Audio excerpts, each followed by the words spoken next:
طرح کائنات کے آغاز کو ہم بگ بینگ کہتے ہیں، اسی طرح جب کائنات کا اجتماعی خاتمہ ہوگا اسے ہم بگ کرنچ کہتے ہیں۔ ذہن میں رکھ لیں، ایک انسان کی انفرادی زندگی کا خاتمہ ہے، ایک اس کائنات کی اجتماعی زندگی کا خاتمہ ہے۔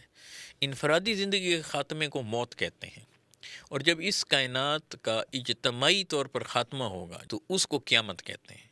اب یہ قیامت کے منظر میں سے ایک جھلک دکھائی جا رہی ہے، بگ کرنچ کا کہہ رہے ہیں کہ بلیک ہولز ہوں گے اور وہ ہر چیز کو اپنے اندر کھینچتے چلے آئیں گے، گریویٹیشنل فورسز ختم ہو جائیں گی اور یہ ساری کاسموس آپس میں ایسے ٹکرا جائیں گے، گتھم گتھا ہو جائیں گے۔ پہاڑ ہیں جو زمین پر بیلنس کی علامت ہیں، توازن کی علامت ہیں، گڑے ہوئے ہیں نیچے تلک اور زمین کو توازن فراہم کر رہے ہیں۔ کہا کہ ان کی کیفیت یہ ہوگی کہ یہ روئی کے گالوں کی مانند اڑتے پھرتے ہوں گے۔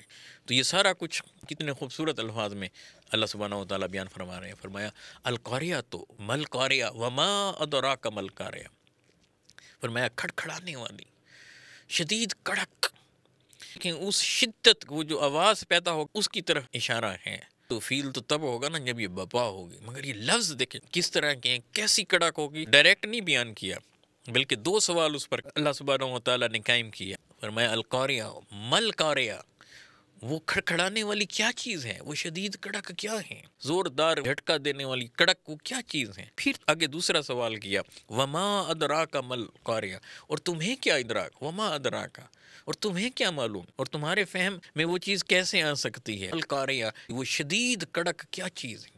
اس کا مطلب یہ ہے کہ عام انسانی ذہن، اس کا فہم، اس کا ادراک، اس کا شعور، اس کا نالج، اس کا احاطہ بھی نہیں کر سکتا۔ جب اللہ سبحانہ و تعالیٰ قیامت کو قائم کرنے کا حکم دیں گے، فرشتہ اسرافیل علیہ السلام وہ جب سور کو پھونکیں گے، اس سے جو آواز بپا ہوگی اس کا نتیجہ اتنی شدید کڑک کی صورت میں ہوگا۔ تو فرمایا کہ زمین آپ کا جو نظام ہے، جو کائنات ہے، اس کا عالم کیا ہوگا، اس کی جھلکیاں دکھائیں۔ فرمایا یوم یکون الناس کالفراش المبثوث، یوم قیامت جس دن سارے لوگ بکھرے ہوئے پروانوں کی مانند ہو جائیں گے۔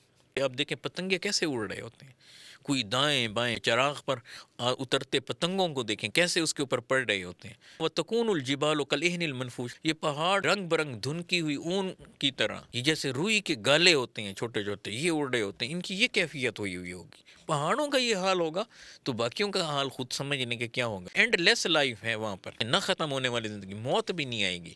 دنیا کے مقابل پر اس کی کیا حیثیت ہے۔ خود قیامت کا ایک دن 50,000 سال کا دن ہے، اور جنت میں یا دوزخ میں جب بندہ داخل ہو جائے گا ہمیشہ ہمیشہ کے لیے، وہاں موت بھی نہیں آئے گی، ہمیشہ ہمیشہ رہنا ہے۔ تو بتائیں ہمیشہ ہمیشہ رہنے والی زندگی کے لیے تیاری کرنی ہے، یا دنیا کی 50 60 70 100 سال، یہ جینیٹک سائنس پر کام ہو رہا ہے، 200 سال 500 سال ہو جائیں، تو کیا اس کے لیے اس پر مرے جائیں ہم؟ تو دانا کون ہے، عقل مند کون ہے، فہم والا کون ہے، تدبر والا کون ہے؟